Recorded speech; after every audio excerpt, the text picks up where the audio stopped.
उस पर हमला करने का सोचा, लेकिन दानव के दूसरे सिर ने उसे देख लिया और थॉमस को पकड़ लिया। थॉमस ने हथियार से दानव के दूसरे सिर पर वार किया, लेकिन उस पर कोई असर नहीं हुआ। राजा थॉमस को खाने ही वाला था कि थॉमस ने जादुई बीज निकाला और उसके मुंह में डाल दिया। बीज दानव के पेट में पहुंचते ही अंदर से जड़ें निकलने लगी। कुछ ही पलों में दानव राजा मर गया। इधर राक्षस सैनिक दरवाजा तोड़कर महल में घुस चुके थे। सभी इंसान डरे हुए थे क्योंकि वे दानवों के सामने छोटे और कमजोर थे। तभी लोगों ने देखा कि राक्षस सैनिक अपने हथियार फेंक रहे हैं और झुककर सलाम कर रहे हैं। किसी को समझ नहीं आया कि क्या हो रहा है। तभी थॉमस महल से बाहर निकला। उसके सिर पर दानव राजा का ताज था। ये गरीब लड़का अब महल का राजा बन गया था। रानी ने थॉमस से शादी कर ली।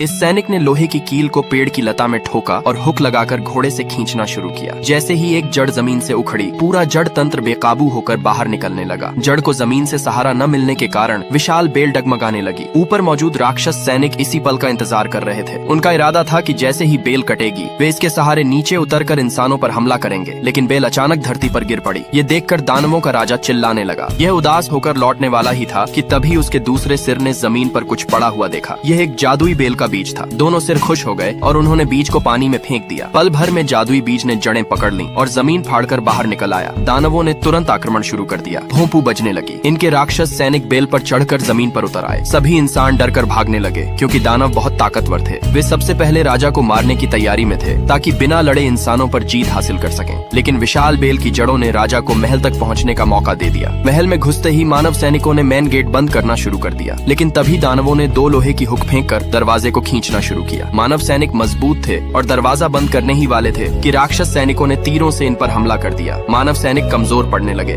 राजा के आदेश पर दूसरा दरवाजा तुरंत बंद कर दिया गया। लेकिन राजा जानता था कि यह ज्यादा देर नहीं टिकेगा। उसने रानी और थॉमस को महल के अंदर छिपने का हुक्म दिया। महल के अंदर आते ही उन्होंने जमीन में हलचल देखी। अचानक जमीन फट गई और एक दानव बाहर निकला। दोनों डरकर राजा की अलमारी में छिप गए। इन्हें उम्मीद नहीं थी कि दारू नाली के रास्ते महल तक पहुंच जाएंगे। होल से एक दानव की बड़ी आंख दिखाई दी। वे तुरंत अलमारी से निकलकर बाहर भागे। दानव दरवाजे में फंस गया क्योंकि दरवाजा छोटा था और वह अंदर नहीं आ सका। दोनों ऊपर के रास्ते बाहर भाग रहे थे। तभी एक बड़े हाथ ने रानी को पकड़ लिया। थॉमस ने देखा तो सामने दानवों का राजा खड़ा था। थॉमस ने बिना देरी किए उस पर हमला करने का सोचा, लेकिन दानव के दूसरे सिर ने उसे देख लिया और थॉमस को पकड़ लिया। थॉमस ने हथियार से दानव के दूसरे सिर पर वार किया, लेकिन उस पर कोई असर नहीं हुआ। राजा थॉमस को खाने ही वाला था कि थॉमस ने जादुई बीज निकाला और उसके मुंह में डाल दिया। बीज दानव के पेट में पहुंचते ही अंदर से जड़ें निकलने लगी। कुछ ही पलों में दानव राजा मर गया। इधर राक्षस सैनिक दरवाजा तोड़कर महल में घुस चुके थे। सभी इंसान डरे हुए थे क्योंकि वे दानवों के सामने छोटे और कमजोर थे। तभी लोगों ने देखा कि राक्षस सैनिक अपने हथियार फेंक रहे हैं और झुककर सलाम कर रहे हैं। किसी को समझ नहीं आया कि क्या हो रहा है। तभी थॉमस महल से बाहर निकला। उसके सिर पर दानव राजा का ताज था। ये गरीब लड़का अब महल का राजा बन गया था। रानी ने थॉमस से शादी कर ली।